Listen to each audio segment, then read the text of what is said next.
Hi there, boys and girls. This is Jim again with more tales from the broom cupboard. This is actually a broom cupboard, believe it or not. I've got about 6 inches that side and maybe 9 that side if I'm lucky.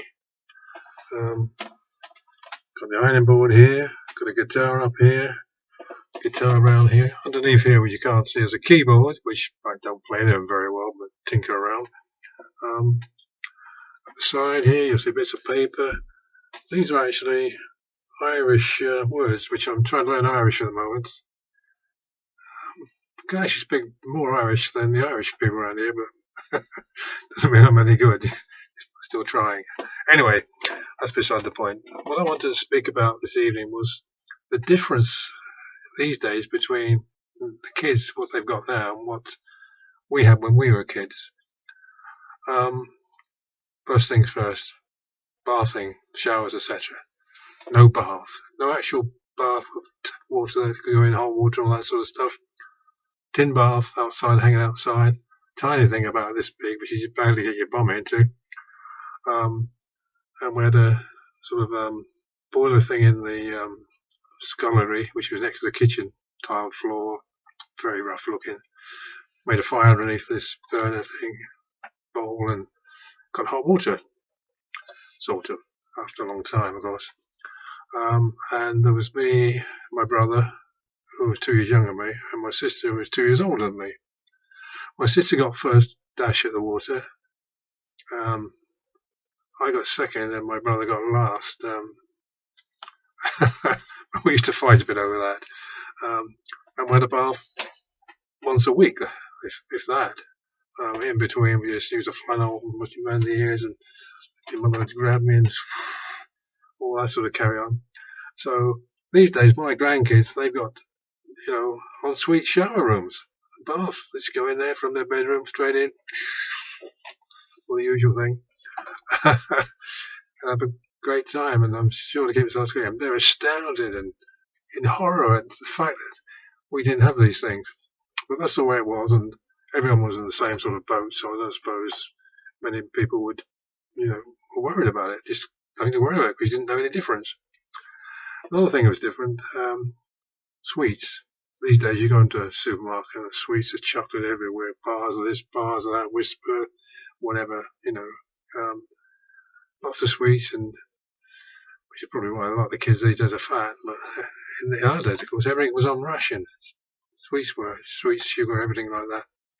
So you didn't get too much of anything. You got just the right amount, really. I think it was worked out by some nutritional expert somewhere, and I heard recently that it was the best diet that Britain's ever had.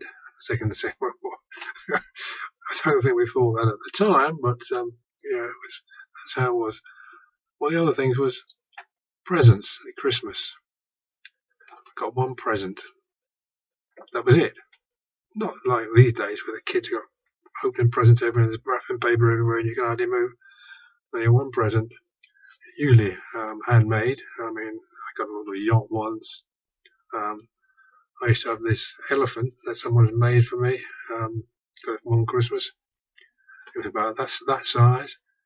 It was more square than round. It was made of this sort of grey felt and stitched together very roughly, and I loved it to bits, much as any teddy you ever could. So things were very different. One thing that happened was my grandmother in South Africa. My mother came from South Africa just before the war, apparently, had to follow my father. And he was in the Navy, and she met him at the Simonstown Naval Base. They had sort of dances and things in them days to go on. Simonstown Naval Base is near Durban in South Africa. Anyway, she came across on the Union Castle line, and just before the Second World War, very foolish. Couldn't get back because the U-boat menace, and stuck here. And that was it, but my grandmother in South Africa used to send us every Christmas, send us a present, a parcel with candied fruit and stuff like that in. It was always opened, and a certain portion had been taken out. Someone had got their share, if you see what I mean. It was that sort of carry on during the war, and my mother always complained about it, but how could you find out who'd done it? You just couldn't have come somewhere, anywhere along the line, between leaving South Africa. and getting to England. This was in Portsmouth, of course. I can remember just after the war, we'd not had bananas. We'd never seen a banana. And Fifi's had a base near where our school was. And when the first banana shipment came in, I can't remember what year it was after the war came in, each of those school kids were given a banana. They had a clue what to do with it. I mean, some guys were trying to eat it, like taking the skin off. And it was only when a teacher who obviously went back a bit, it was an old man, was able to show us how to peel the bananas. He was only, on them days, bananas tasted really banana-y because they were a different species from what you get these days. People don't realise this. When you say, oh, it's all different in the old days, tasted better, they say, you tell no rubbish.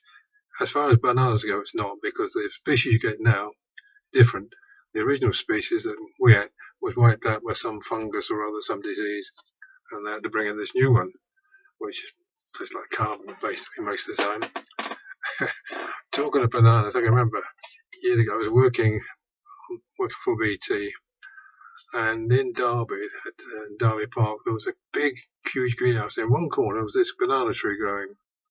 Went there one dinner time, and up there the bananas were starting to grow. They're only about that long, little tiny things, but ripe. So I got on my mate's shoulders, got up there, and they tasted so banana-y. Oh, so beautiful. Anyway, that's getting away from the point, of course, obviously. But yeah, things were so different. School discipline was a lot tougher than it is now. Too tough in some ways, but the cane was used and this and the other. I managed, except for the business with the headmistress at one time, as I've already told you about, managed to get away without anything else going on. Things were sort of really hard, but we had fun. We were always playing outside. We used to have catapult fights. We used to make these catapults out of a huge Y-shaped piece of wood, from a tree. Cut elastic all in the tubes, cut them round, make them with lead on the end to put the stone in, and made bows and arrows and things like that. All bloody dangerous, of course. I mean, these days, health and safety people would do their nuts, but in them days, no one seemed to bother too much, and we had great fun. We climbed trees, got birds' nests, eggs. Had a rule: I always left at least two in the nest. Never took more than, say, that would leave less than that in. That was the rule. And we got butterflies we pinned to board. Also, I was rather cruel, which I suppose it was in a way, but that's how we did it. And we're all interested in nature and that sort of thing. Even if those weren't academic in any way, we always trying to learn, curious. And I was very curious. I'm curious these days. My wife says I'm nosy. Well, she would, wouldn't she? But she's a lovely woman. Anyway, yeah, things were so different, and just thought I'd let you ponder on that, and you can see why I'm the way I am, perhaps. Anyway, take care of yourselves out there, and I'll get back to you again sometime with some more stories. And boy, have I got some stories to tell you later on. You don't go around the world in different places. Let me tell you, Cyprus in the army, Germany in the army, Saudi Arabia, Cayman Islands, Libya with the Occidental Oil Company, Malaysia with, I can't remember the name of the company there, Brazil with Ericsson's, and lots of all around the UK and Scotland, Ireland, Wales, all over. And of course, if you do that sort of thing as an expat, you've got a lot of stories to tell, and I'll get around to telling you some as we get further on. Anyway, take care of yourself there and behave.